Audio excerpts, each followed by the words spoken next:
Hello ஐயா.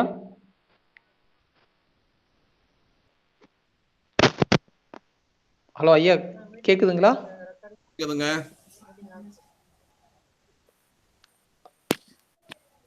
ஐயா ரவி ஐயா அவர்களே, சார் ஆரம்பிச்சிடலாம்னு சொல்லிட்டாங்க. சரிங்க. வரதராஜா வந்துட்டாங்கன்னா ஆரம்பிச்சிடலாங்க ஐயா. சரிங்க.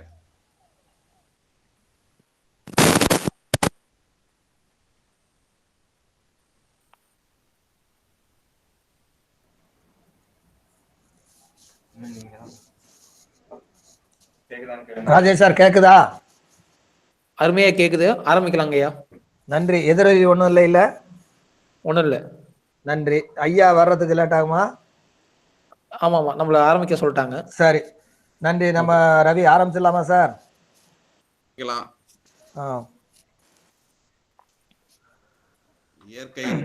அனைவருக்கும் எங்கள் அன்புக்கினிய வணக்கம். எஸ்ஆர்எம் பல்கலைக்கழகத்தின் ராமாபுரம் வளாகத்தின் சார்பாக NSS இயக்கம் நடத்துகின்ற இந்த விழிப்புணர்வு நிகழ்ச்சிக்கு உங்கள் அனைவரையும் அன்போடு வருக வருகவென வரவேற்கிறோம். இன்றைய தினம் இந்திய அரசியல் சட்டம் தொகுத்த நாள், அதாவது நவம்பர் 26ஆம் நாள், கான்ஸ்டிடியூஷன் டே அல்லது இந்தியன் லா டே என்று சொல்லுகிறார்கள். எப்படி வேண்டுமானாலும் வைத்துக் கொள்ளலாம். இந்திய அரசியல் சட்டம் உருவாக்கப்பட்ட நாள் என்று அழைக்கப்படுகிறது. இதனை அரசியல் சட்ட வல்லுநர்களும் இந்திய அரசும் நம்பிக்கையோடு கொண்டாடுகின்ற ஒரு அருமையான தினம். ஆனாலும் இன்றைய தினம் நமக்கு புயலின் தாக்கத்தினாலும் கொரோனாவின் கொடுமையினாலும் பல்வேறு இடையூறுகளுக்கு இடையே மாணவர்களுக்கு சட்டத்தின் அறிவை, விழிப்புணர்வை ஏற்படுத்த வேண்டும் என்ற ஒரு உயரிய நோக்கத்தோடு இந்த நிகழ்ச்சி ஏற்பாடு செய்யப்பட்டுள்ளது. இந்த நிகழ்ச்சிக்கு தலைமை தாங்கி எங்களை கௌரவப்படுத்த இருக்கின்ற டாக்டர் ஐயா சி சுந்தர், எங்கள் நிறுவனத்தின் முதல்வர். அவர்தான் இதை செய்தாக வேண்டும். ஒவ்வொரு தேசிய விழாக்களையும் நாம் NSS சார்பில் நடத்தி மாணவர்களிடம் அது பற்றிய விழிப்புணர்வை, அறிவை கொண்டு செல்ல வேண்டும் என்று அறிவுறுத்தி இருக்கிறார். அந்த வகையிலே இது முன்பே திட்டமிட்டாலும் புயல் அதை விட வேகமாக திட்டமிட்டு நம்மை கொஞ்சம் மிரட்டி பார்க்கிறது. இருந்தாலும் நாம் அதை விரட்டி அனுப்பிவிட்டோம். அந்த வகையிலே இந்த நிகழ்ச்சிக்கு இன்றைய சிறப்பு விருந்தினராக வருகை தந்திருப்பவர் திரு CK ரவி, MABL, நல்ல நண்பர், செங்கல்பட்டு மாவட்டத்தை சார்ந்தவர், சென்னை பச்சையப்பன் கல்லூரியில் தமிழ்துறையில் MA தமிழ் படித்தவர், நல்ல தமிழ் ஆர்வமும் திறமையும் அவரிடம் உண்டு. பிறகு சென்னை சட்டக்கல்லூரியில் சட்டம் பயின்றவர், மிகச்சிறந்த வழக்கறிஞர்களுள் அவரும் ஒருவர். அந்த வகையிலே சட்டத்தின் பார்வையில் நம்மிடம் இருக்கின்ற ஒரு சில சந்தேகங்களை இந்த சட்டம் தோன்றிய நாளன்று அவரிடம் கேட்டு பெறலாம் என்று வினா விடை நிகழ்ச்சியாக இந்த நிகழ்ச்சியை அமைத்திருக்கிறோம். காரணம், சொற்பொழிவு ஆற்றிவிட்டு சென்றால் சில நேரத்தில் மாணவர்களுக்கு சென்றடைவது கடினம், அல்லது அவர்கள் அதை விரும்புகிறார்களா என்று தெரியவில்லை. அவர்களுக்கு என்ன சந்தேகம் இருந்தாலும் அதை கேட்டால் நான் சொல்ல தயார், சட்டம் சம்பந்தமாக என்று அவர் அறிவுறுத்தினார். அதே போன்று வித்தியாசமான இந்த நிகழ்ச்சியை இன்று ஏற்பாடு செய்திருக்கிறோம். நிறைய பேர் பதிவு செய்திருக்கிறார்கள். பொதுமக்களும் பேராசிரியர்களும் மாணவர்களும் இதிலே கலந்து கொள்ள இருக்கிறார்கள். அவர்களும் வினாவிடை கேட்டால் ஐயா நிச்சயமாக அருமையான பதில் அளிப்பார். அந்த வகையிலே அருமை நண்பரும் சட்ட வழக்கறிஞருமான திரு ரவி அவர்களை, ராதா ரவி அவர்களை மகிழ்ச்சியோடும் அன்போடும் நன்றியோடும் வருக வருக என எங்கள் நிறுவனத்தின் சார்பில் வரவேற்கிறோம். நிகழ்ச்சியில் தலைமை தாங்க இருக்கின்ற ஐயா டாக்டர் சி சுந்தர் அவர்கள் பணிப்பழுவினால் வந்து விடுகிறேன் என்று சொல்லியிருக்கிறார். நிச்சயம் வருவார். அவரையும் அன்போடு வரவேற்கிறோம். அதே போன்று துணை முதல்வர் டாக்டர் ஜே திலீபன் அவர்கள் எங்களை நெறிப்படுத்தக்கூடியவர், அவரும் வந்து விடுவார், எதிர்பார்த்து கொண்டிருக்கிறோம். எல்லோருக்குமே மாணவர்களும் தொலைபேசி மூலம் தொடர்பு கொண்டார்கள். இந்த தொடர்பு கிடைப்பது மிகவும் கடினமாக இருக்கிறது என்று, அந்த வகையில் எனக்கும் கூட கொஞ்சம் கடினப்பட்டு தான் தொடர்பு ஏற்படுத்தி இருக்கிறோம். அந்த வகையிலே அது இயற்கையின் விளையாட்டு, அதையும் நாம் மீறி இந்த நிகழ்ச்சியை நடத்தி கொண்டிருக்கிறோம். அந்த வகையில் நன்றியுரை நவிலவிருக்கின்ற டாக்டர் இள ராஜேஷ் அவர்களையும் நன்றியோடு வரவேற்கிறேன். எங்களுக்கு இந்த போஸ்டர் மற்றும் பல்வேறு உதவிகளை செய்து கொடுத்த நண்பர் இளங்கோ தமிழ் பேராசிரியர் அவர்களுக்கும் எங்கள் நெஞ்சார்ந்த நன்றி. அவர்களையும் வரவேற்கிறோம். அன்பு மாணவர்கள் ஏராளமானோர் பதிவு செய்திருக்கிறார்கள். வீட்டிலே அவர்கள் அமைதியாக அமர்ந்திருக்கலாம். இருந்தாலும் நாங்கள் கேட்டுக்கொண்டதற்கிணங்க நாங்கள் அனுப்பிய பதிவு படிவத்தை படித்து அவர்கள் பதிவு செய்து இப்பொழுது நிகழ்ச்சியில் கலந்து கொண்டிருக்கிறார்கள். மாணவர்களும் கேள்வி கேட்க தயாராக இருக்கிறார்கள். அதே போன்று சிறப்பு விருந்தினரும் பதில் சொல்ல தயாராக இருக்கிறார். அவருடைய மகளும் நல்ல சட்ட அறிவு பெற்றவர், அவரும் வருகை தந்திருக்கிறார். அனைவரையும் மகிழ்ச்சியோடு வரவேற்கிறோம். அது மட்டுமில்லாமல் இது நம்முடைய அரசியல் சட்டம் தோன்றி 1950ஆம் ஆண்டில் அது நிறைவேற்றப்பட்டு அரசால் கொண்டு வரப்பட்டாலும் அதற்கு முன்பே அறச்சட்டம் என்ற வகையிலே இந்திய நாட்டிலே அரசர்களால் வாய் வழியாகவும் உத்தரவு வழியாகவும் அவர்கள் பின்பற்றி இருக்கிறார்கள். சேக்கிழார் பெருமான் கூட அந்த மனுநீதி சோழன் அதை சொன்னால் கூட இப்பொழுது பெரிய சர்ச்சை. அந்த தன்னுடைய மகனை தேர்காலில் இட்டு ஒரு பசுவுக்காக கொன்றார். அப்பொழுது எவ்வளவோ வாதாடுகிறார்கள்.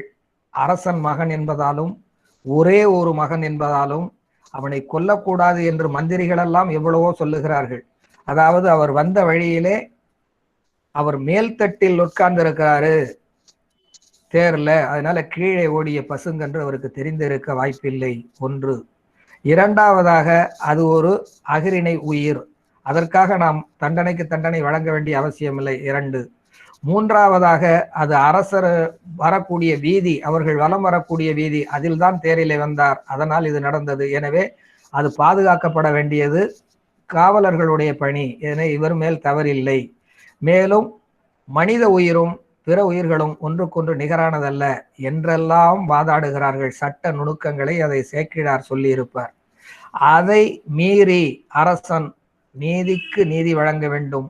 அவர் அகிரிணை உயர்திணை என்று பார்க்காமல் உயிர் என்ற நோக்கத்தோடு பார்த்து அறத்தின் அடிப்படையில் அந்த காலத்தில் பசுவுக்காக தன்னுடைய ஒரே வாரிசு மகனை கொன்றுவிட்டு நீதி வழங்கியதாக சொல்லப்படுகிறது.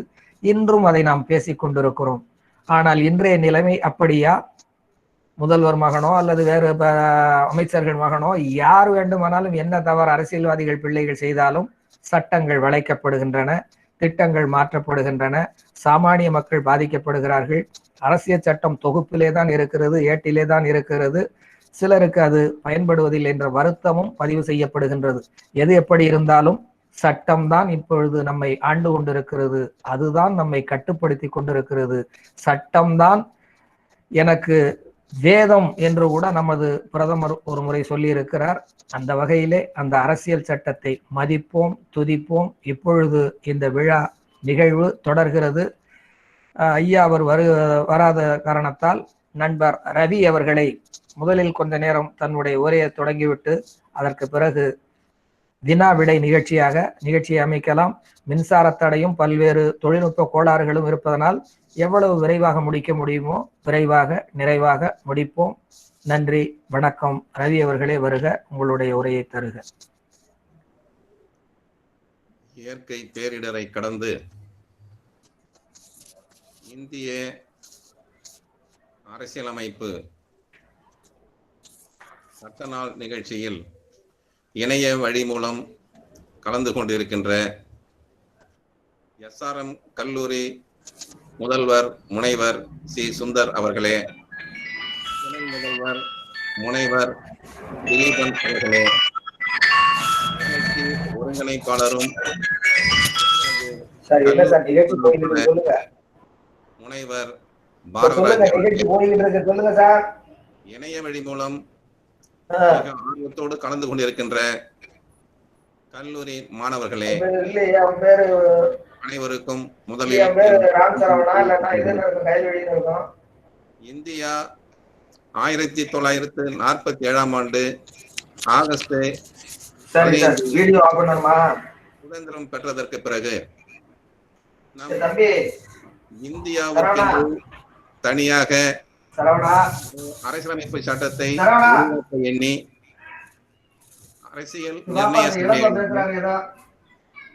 அரசியல் சட்டத்தை ஏற்றுவதற்கு 7 பேர் கொண்ட ஒரு குழுவை அமைத்தது. அந்த வரைவு குழுவுக்கு தலைவராக அம்பேத்கர், அல்லாடி கிருஷ்ணசாமி ஐயர், கோபால்சாமி ஐயங்கார், KM முன்ஷி, TT கிருஷ்ணமாச்சாரி போன்றவர்கள் நம் தேசத்துக்கு, நம் நாட்டுக்கு எப்படிப்பட்ட அரசியலமைப்பு சட்டம் தேவை என்பதை ஆராய்ந்து ஒரு வரைவு சட்டத்தை ராஜேந்திர பிரசாத் தலைவராக கொண்ட அரசியல் நிர்ணய சபையிடம் ஒப்படைக்கப்பட்டது. அந்த ஒப்படைக்கப்பட்டு ஏற்கப்பட்ட நாள்தான் நவம்பர் 26, 1949. அரசியலமைப்பு சட்டமாக ஏற்றுக்கொள்ளப்பட்டது. ஏற்றுக்கொள்ளப்பட்டு நடைமுறைக்கு வந்தது இந்திய குடியரசு தினமான 1950 நவம்பர் 26. அன்றிலிருந்து நாம் அரசியலமைப்பு சட்டத்தின் வழிதான் இந்திய அரசாங்கத்தை நடத்தி வருகிறோம். இந்திய அரசியலமைப்பு சட்டமானது ஒரு மூல சட்டம் அல்லது தாய் சட்டம். பாராளுமன்றத்திலும் மாநில சட்டமன்றங்களிலும் ஒரு சட்டம் இயற்றப்படுமேயானால் அரசியலமைப்பு சட்டத்தை மீறாமல் பார்த்து கொள்ள வேண்டியது மிக முக்கியமான கடமையாகும். சட்டத்தின் வழிதான் நாம் நடக்க வேண்டும். அரசியலமைப்பு சட்டமானது நமக்கு பல உரிமைகளையும் கடமைகளையும் வழங்கியிருக்கிறது. குறிப்பாக அடிப்படை உரிமைகள் என்னவென்று பார்த்தால் பேச்சு சுதந்திரம், கருத்து சுதந்திரம், வழிபாட்டு சுதந்திரம், இப்படி எண்ணற்ற அடிப்படை உரிமைகளை நமக்கு வழங்கியிருக்கிறது. இந்திய அரசில் யாரெல்லாம் குடிமக்கள் என்பதையும் அரசியல் சட்டம் வகுத்திருக்கிறது. அதேபோல் உரிமைகளை மட்டும் சொல்லாமல் கடமைகளையும் நமக்கு அறிவுறுத்தி இருக்கிறது. சட்டத்தை மதிக்க வேண்டும். இந்திய குடிமக்களாகிய நாம் ஒவ்வொருவரும் சட்டத்தை பின்பற்றி நடக்க வேண்டிய பொறுப்புள்ளவர்களாக நாம் இருக்கிறோம். தேசிய கொடியை நாம் கண்டிப்பாக மதிக்க வேண்டும். தேசிய கீதத்தை நாம் மதித்தாக வேண்டும். தேசிய பாடலை நாம் மதித்தாக வேண்டும். நம்முடைய நாட்டின் எல்லைக்குள் நாம் இருப்பது எந்த அளவுக்கு முக்கியமோ அதே அளவுக்கு சட்டத்தை மீறாமல் நாம் எல்லோரும் நடந்து கொள்ள வேண்டும். நம்முடைய அரசியலமைப்பு சட்டமானது என்னென்ன வழிமுறைகளை வகுத்திருக்கிறது என்பதை பார்ப்போமேயானால், முதலில் நமக்கு பாராளுமன்றம், அதுதான் இந்திய அரசாங்கத்தின் மிக உயர்ந்த சட்டம் இயற்றக்கூடிய மன்றம். அடுத்து ஒவ்வொரு மாநிலத்திற்கென்றும் சட்டமன்றங்கள் இருக்கின்றன. இந்திய நாட்டின் தலைவராக குடியரசுத் தலைவரும், நிர்வாக தலைவராக பிரதம அமைச்சரும், அவருக்கு உதவி செய்யக்கூடிய வகையில் அமைச்சரவை குழுவும், அதேபோல் ஒவ்வொரு மாநிலத்தின் தலைவராக ஆளுநர் அவர்களும், அதற்கடுத்து முதலமைச்சர்களும், முதலமைச்சருக்கு உதவி செய்யக்கூடிய அமைச்சரவை குழுக்களும் செயல்பட்டு வருவது நாம் எல்லோரும் அறிந்தது. இந்த அரசியலமைப்பு சட்டமானது 1950 நவம்பர் 26 ஏற்றுக்கொள்ளப்பட்டதாக இருந்தாலும் சட்ட நாள் என்று நாம் என்றைக்கு நாம் கொண்டாட ஆரம்பித்தோம் என்றால் 1976 நவம்பர் 26. சட்ட நாள் என்பது பெரும்பாலும் வழக்கறிஞர்கள் சங்கத்திலும் உயர்நீதிமன்றங்களிலும் மாவட்ட நீதிமன்றங்களிலும் தான் முதலில் கொண்டாடப்பட்டு வருவது வழக்கமாக இருந்தது. இப்போது உங்களை போன்ற நல்ல ஆசிரியர் பெருமக்களால் கல்லூரி வளாகத்திலும் மற்ற கல்லூரி நிறுவனங்களிலும் பள்ளிகளிலும் தற்போது கொண்டாடப்பட்டு வருவது நாம் சட்டத்தை மதிக்கிறோம் என்பதற்கு மிகச்சிறந்த அடையாளமாகும். சட்டத்தை நாம் மீறுவோமேயானால் தண்டிப்பதற்கு நீதிமன்றங்கள் இருக்கின்றது. இந்திய அரசியலமைப்பின் காவலனாகவும் மற்ற சட்டங்களின் பாதுகாவலனாகவும் உச்ச நீதிமன்றமும் மாநிலங்களில் செயல்படுகின்ற உயர் நீதிமன்றங்களும் நமக்கு நம்முடைய உரிமைகளை காப்பாற்றி வருகிறது. அரசியலமைப்பு சட்டத்தை மீறி நமக்கு அரசு அதிகாரிகளோ மற்றவர்களோ நமக்கு ஏதாவது அடிப்படை உரிமைகளை பறிப்பார்களேயானால் அல்லது நமக்கு துரோகம் இழைப்பார்களேயானால் அரசியல் சட்டத்தின் வழியில் நாம் உச்ச நீதிமன்றத்திலும் உயர் நீதிமன்றங்களிலும் அரசியலமைப்பு சட்டம் வழங்கியிருக்கிற விதி 226 கீழும் விதி 32 கீழும் நம்முடைய உரிமைகளை வென்றெடுக்கலாம். வசதி படைத்தவர்களுக்கு மட்டும்தான் நீதிமன்றங்கள் என்று இல்லை. வசதி இல்லாத ஏழை அடித்தட்டு மக்களுக்கும் அரசியலமைப்பு சட்டம் நமக்கு ஒரு உரிமையை வழங்கியிருக்கிறது. நமக்கு நம்முடைய வழக்கை நடத்துவதற்கு நமக்கு வசதி இல்லை என்றால் நீதிமன்றங்களே நமக்கு வழக்கறிஞரை நியமனம் செய்து நம்முடைய வழக்கை நடத்தி நம்முடைய உரிமையை பாதுகாக்க அது பாடுபடும் என்பதும் அரசியல் சட்டம் நமக்கு வழங்கி இருக்கிற உரிமைகளில் மிக முக்கியமானது. இந்தியாவில் தற்போது 28 மாநில அரசுகளும் 6 யூனியன் டெரிட்டரி யூனியன் பிரதேசங்களும் இருப்பது உங்களுக்கு தெரியும். சமீபத்தில் ஜம்மு அண்ட் காஷ்மீர் என்று ஒரு மாநிலம் இருந்தது. 2019 ஆகஸ்ட் 5ஆம் நாள் தற்போதைய மத்திய அரசு அங்கு ஒரு பிரிவினையை உண்டாக்கியது. காரணம், பாகிஸ்தானிய தீவிரவாதிகள் அடிக்கடி நம்மளுடைய காஷ்மீர் எல்லையில் ஊடுருவு செய்வதால் அதை பாதுகாப்பதற்கென்று 2 பகுதிகளாக பிரிக்கப்பட்டது. ஒன்று சட்டமன்றம் உள்ள ஜம்மு அண்ட் காஷ்மீர், இன்னொன்று சட்டமன்றம் அல்லாத லடாக் பகுதி என்று பெயரிடப்பட்டு தற்போது அங்கே மத்திய சர்க்காரின் நேரடி ஆட்சியின் கீழ் இருந்து வருகிறது. ஆக ஒரு இந்திய அரசாங்கத்தில் 28 மாநில அரசாங்கங்களும் 6 யூனியன் பிரதேசங்களும் இருப்பது என்பது மிகப்பெரிய ஒரு ஜனநாயக பணி. இன்னொன்றும் இதிலே நாம் குறிப்பிட்டு சொல்லியாக வேண்டும். உலக நாடுகளில் மிக நீளமான அரசியலமைப்பு சட்டம் என்றால் அது நம்முடைய அரசமைப்பு சட்டம்தான். இந்த அரசமைப்பு சட்டமானது 60 நாடுகளில் உள்ள அரசியலமைப்பு சட்டத்தை பின்பற்றியும் அதில் உள்ள நல்ல அம்சங்களையும் நாம் எடுத்துக்கொண்டு உருவாக்கப்பட்டது. இந்த அரசமைப்பு சட்டத்தில் இன்னும் பல நெறிமுறைகளும் சொல்லப்பட்டிருக்கிறது. Directive principles of state policy என்று ஒரு பகுதி இருக்கிறது. அது என்னவென்றால் அரசுக்கு வழிகாட்டும் நெறிமுறைகள் அதில் சொல்லப்பட்டிருக்கிறது. அந்த நெறிமுறைகளின் அடிப்படையில் தான் மக்களுக்கு தேவையான சட்டங்களை இயற்ற வேண்டும் என்று அதிலே தெளிவாக குறிப்பிடப்பட்டுள்ளது. இப்படி நம்மளுடைய அரசமைப்பு நமக்கு வழங்கியிருக்கிற உரிமைகளையும் கடமைகளையும் நாம் குடிமக்களாகிய நாம் அனைவரும் பின்பற்ற வேண்டும் என்பது இந்த சட்ட நாளில் நாம் ஏற்றுக்கொள்ள வேண்டிய சூழ்நிலையாகும். தற்போது இந்த அரசமைப்பு சட்டத்தில் தங்களுக்கு சந்தேகங்கள் இருந்தால் எல்லோரும் அதை என்னிடம் கேளுங்கள். அதற்கு தெளிவான பதிலையும் உங்களுடைய சந்தேகங்களையும் தீர்க்க நான் உதவி செய்கிறேன் என்று தெரிவித்துக் கொள்கிறேன். நன்றி நண்பர் ரவி அவர்களே, ராதா ரவி அவர்களே.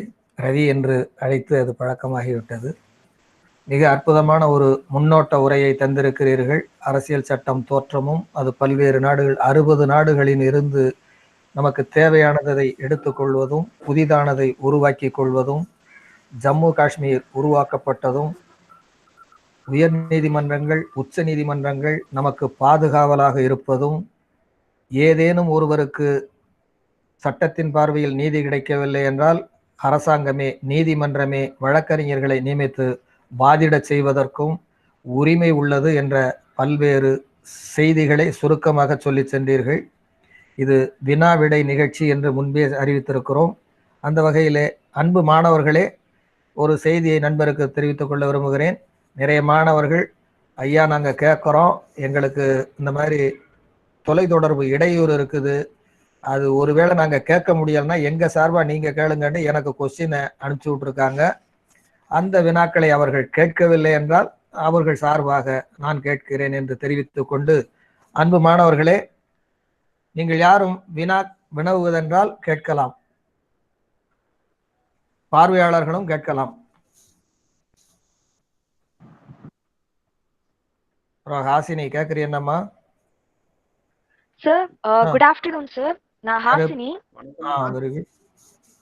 சார் இந்த வெள்ளை அறிக்கைன்பாங்கல்ல சார், இந்த பாலிடிக்ஸ்ல அடிக்கடி இந்த வார்த்தை யூஸ் பண்ணுவாங்க. அது ஆமாமா. என்ன சார் அது ஆக்சுவலா?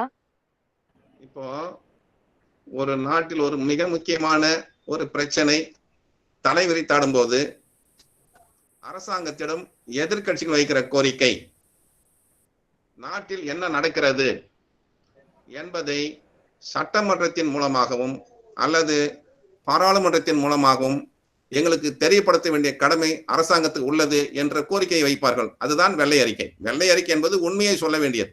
அதுதான் சட்டத்தின் முன்னோட்டமா சொல்றது அது. சரி கேளுமா, வேற எதுவும் இருந்தா? Okay sir. இப்போ அந்த மாதிரி சொல்றீங்களா சார், பாலிடிக்ஸ் மூலமா பாலிடிக்ஸ் லீடரா தெரிய வர விஷயம் தான் இந்த வெள்ளை அறிக்கைன்றீங்க. அப்ப தகவல் அறியும் உரிமை சட்டம் அது என்ன சார்? அப்போ தகவல் அறியும் உரிமை சட்டம் என்பது மத்திய சட்டம், சென்ட்ரல் ஆக்ட். இந்திய அரசாங்கம் 2005ஆம் ஆண்டு தகவல் அறியும் உரிமை சட்டம் என்று ஒன்றை இயற்றியது.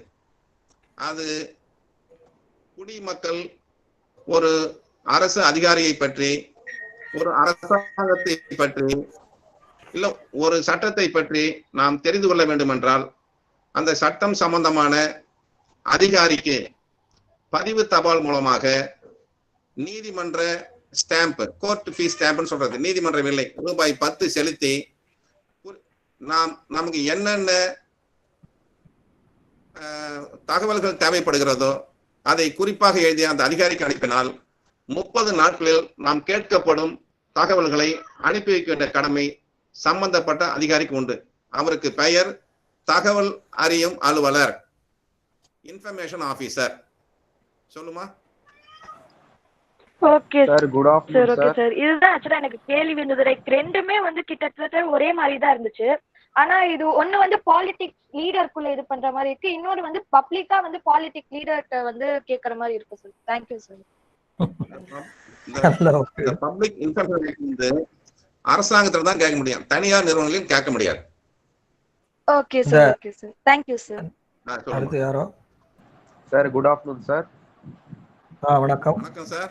சார், இப்போ ஜஸ்டிஃபைக்காக கோர்ட்டுக்கு போறோம், அது சீக்கிரமா கிடைச்சா நல்லா இருக்கும்ல சார்? அது ஏன் சார் 20 years 25 years 30 அந்த மாதிரி போகுது? நம்ம ஜுடிஷியல் செட்டப் எப்படி இருக்குன்னாக்கா, விரைந்து பாதிக்கப்பட்டவர்களுக்கு நீதியை வழங்க வேண்டும், நியாயத்தை வழங்க வேண்டும் தான் சட்டத்தின் கோட்பாடு, இந்த நீதியின் கோட்பாடு.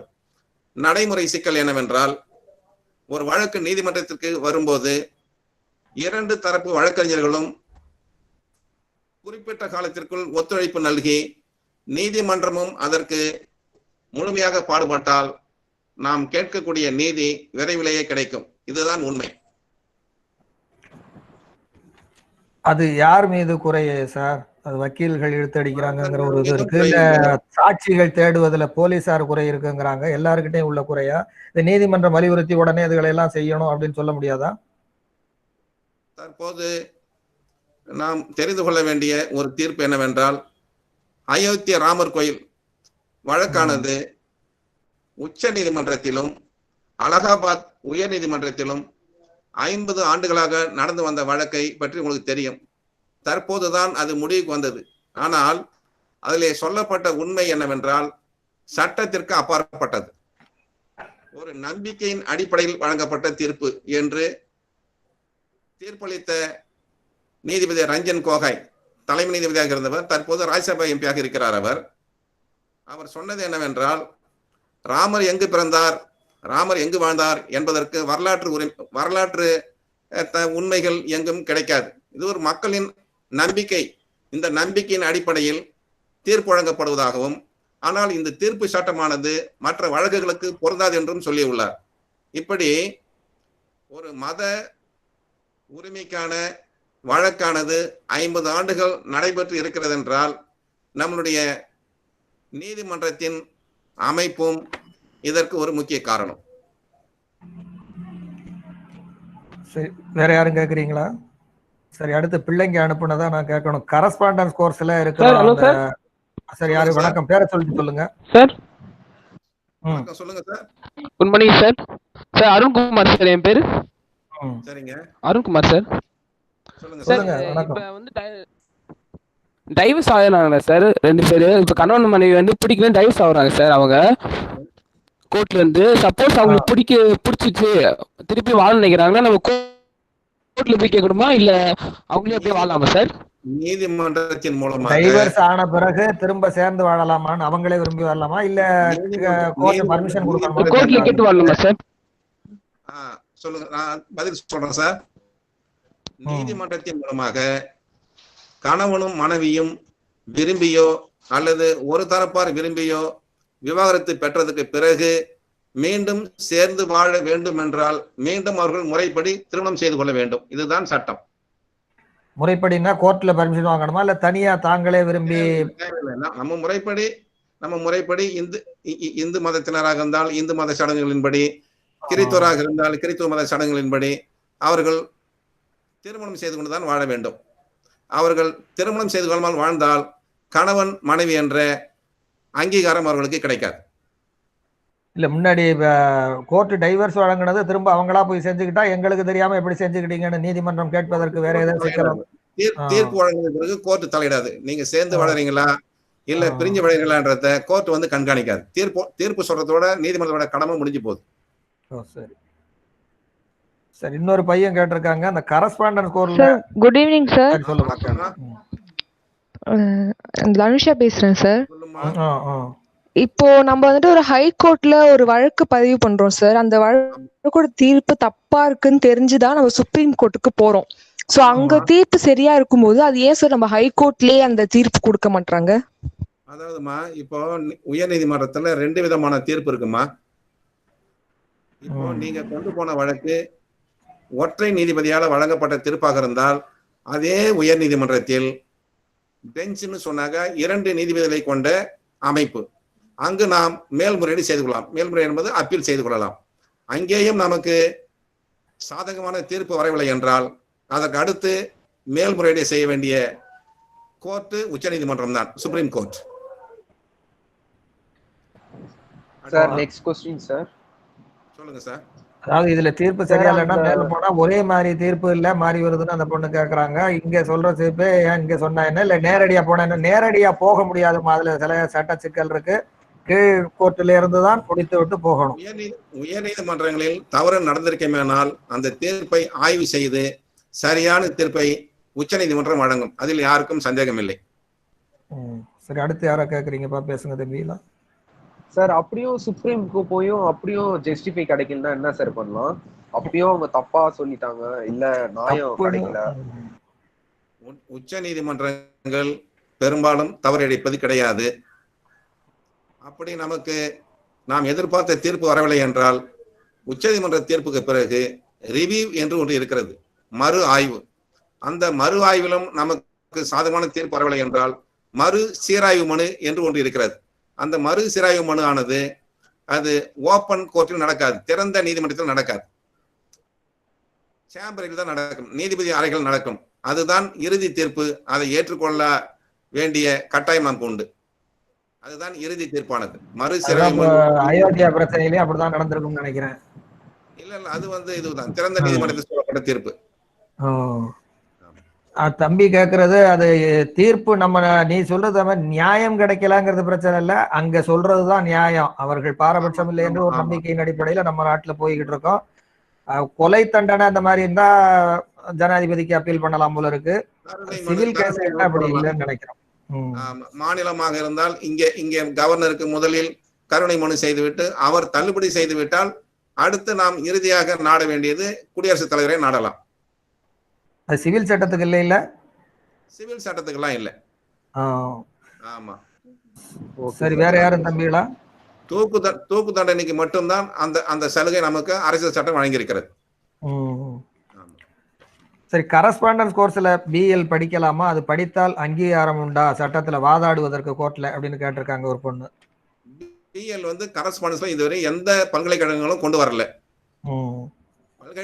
பல்கலைக்கழகங்களில் ஃபர்ஸ்ட் பிஜிஎல், செகண்ட் பிஜிஎல் மொத்தம் 3 ஆண்டுகளில் பேச்சுலர் ஆஃப் ஜெனரல் லா முதல் 2 ஆண்டுகள் வேண்டுமானால் நாம் பல்கலைக்கழகங்கள் சேர்ந்து படிக்கலாம். அந்த வசதி தற்போது இல்லை. அது அப்புறம் தேர்ட் இயருக்கு வந்து சேர்ந்துக்கலாமா? முன்னாடி தேர்ட் இயர் இருந்ததா? ஆமா, அது கல்லூரிகள் அனுமதி கொடுப்பதும் கொடுக்காததும் அவங்களுடைய நிர்வாகத்தை பொறுத்தது. சரி, அடுத்து ஒரு பையன் கேட்டிருக்காங்க, இங்க கேட்கிறாரோ என்னமோ, அரியர் மாணவர்கள் எல்லாரும் பாஸ் அப்படின்னு சொல்லியிருக்காங்க. அதுக்கு யூஜிசி அல்லது கவர்னர் அல்லது விசி இவங்க தானே சொல்லணும். இவங்க தமிழ்நாடு கவர்மெண்ட் தானா சொன்னது ஏற்கப்படுமா, இல்ல சட்டமா சொல்லிட்டா சரியாகுமா? இப்பொழுது இருக்கிற நிலைப்பாடு எப்படி இருக்கும் அப்படின்னு கேட்டிருக்காங்க. அரசாங்கத்தின் முடிவை யுஜிசி ஏற்றுக்கொள்ளவில்லை. தேர்வின் அடிப்படையில் மட்டும்தான் மாணவர்களை தேர்ச்சி செய்ய வேண்டும் என்று சமீபத்தில் சொல்லி இருக்கிறது. இன்னும் அதிலே தெளிவான முடிவு வரவில்லை. ஐயா வணக்கம். வணக்கம் ஐயா, நான் ராஜேஷ் பேசுறேங்க ஐயா. ஐயா, எனக்கு ஒரு சில டவுட் இருக்குங்க ஐயா. அது என்னன்னா, இப்ப நம்ம ஆங்கிலத்துல சொல்லுவோம் அட்வொகேட், லாயர் அப்படின்னு 2 முறை சொல்லுவோம். ஆனா தமிழை பார்த்தா வழக்கறிஞர் மட்டும்தான் சொல்லுவோம். அது 2க்கும் ஒரே மீனிங் தாங்களா ஐயா, இல்ல 2க்கும் வித்தியாசம் இருக்குங்களா ஐயா? ஐயா, எல்லாத்துக்கும் ஒரே மீனிங் தான். ஓ, அது 2 வித்தியாசம் இல்ல ஐயா. சரி, முன்னாடி வழக்கு உரைஞர்பாங்க, இப்ப வழக்கு அறிஞர்னு சொல்லி இருக்காங்க. அதுல தவறு இல்லை. வழக்கை உரைப்பதனால் வழக்குரைஞர், சட்ட அறிவு பெற்றிருப்பதால் வழக்கறிஞர்.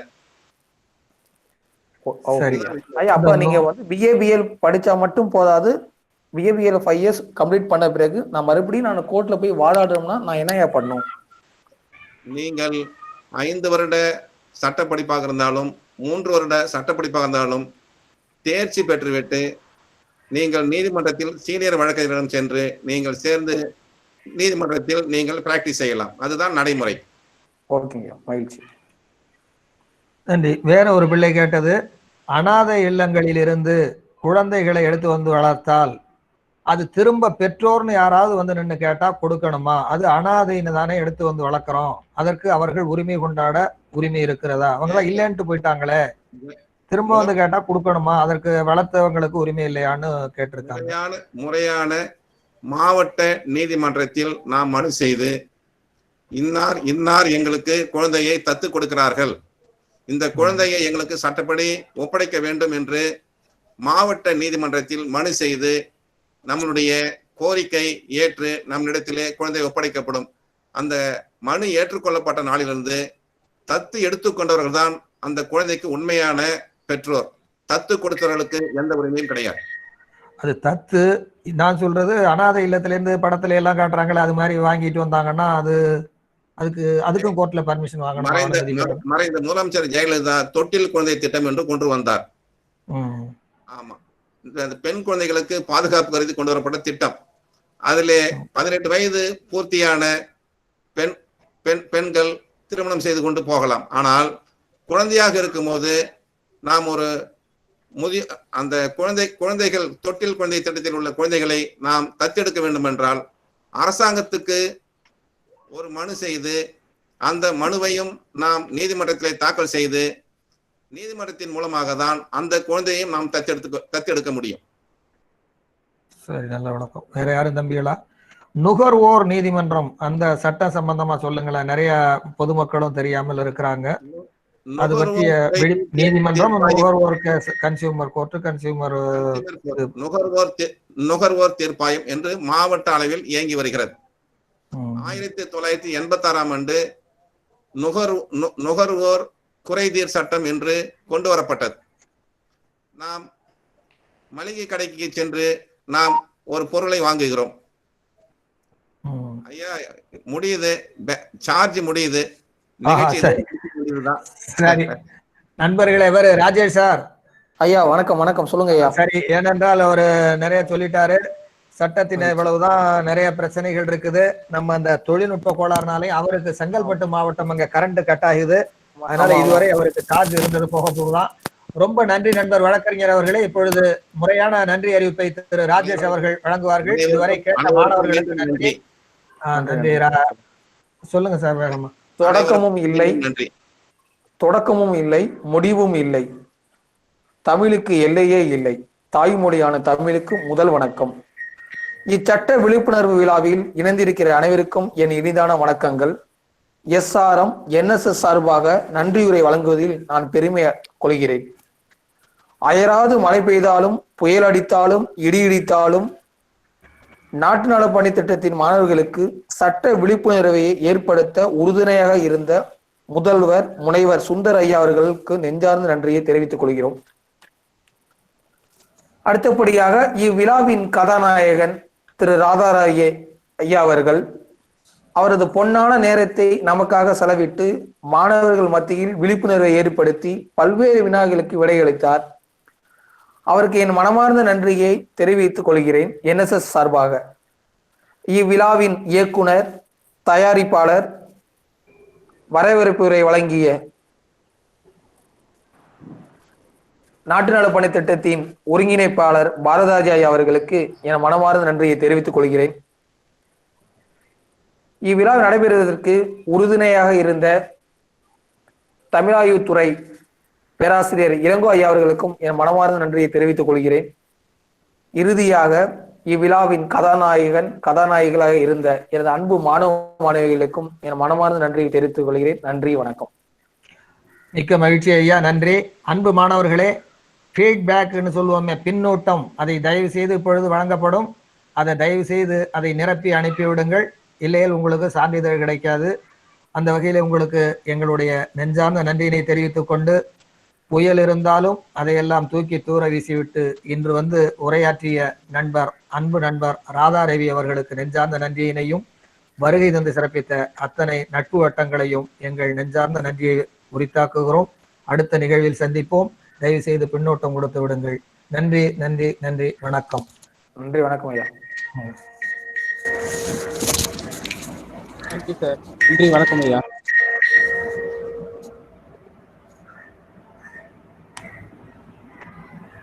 Thank you sir. வணக்கம்மா. Thank you sir. ரொம்ப நன்றிம்மா. மகிழ்ச்சி மகிழ்ச்சி. அருமையா கேள்வி கேட்டீங்க. அவர் நல்லா பதில் சொல்லுவார். என்னமோ யாரு? ராஜேஷ் சார். சார் இளமை பேசுறேன். சொல்லுங்க சார். ராஜேஷ் சார் வெளியே போயிட்டாருங்களா? ராஜேஷ் சார் வெளியே போயிட்டாரு போல. இது வெளியே போயிட்டாரு போல இருக்கு. ராஜேஷ் சார் இல்ல, ஒரு போட்டோ எடுக்க சொல்ல போட்டோ எடுக்கலாம் பார்த்தேன். வர சொல்றேன் பாருங்க. சொல்லுங்க சார். ராஜேஷ் சார், நான் வர சொல்றேன்.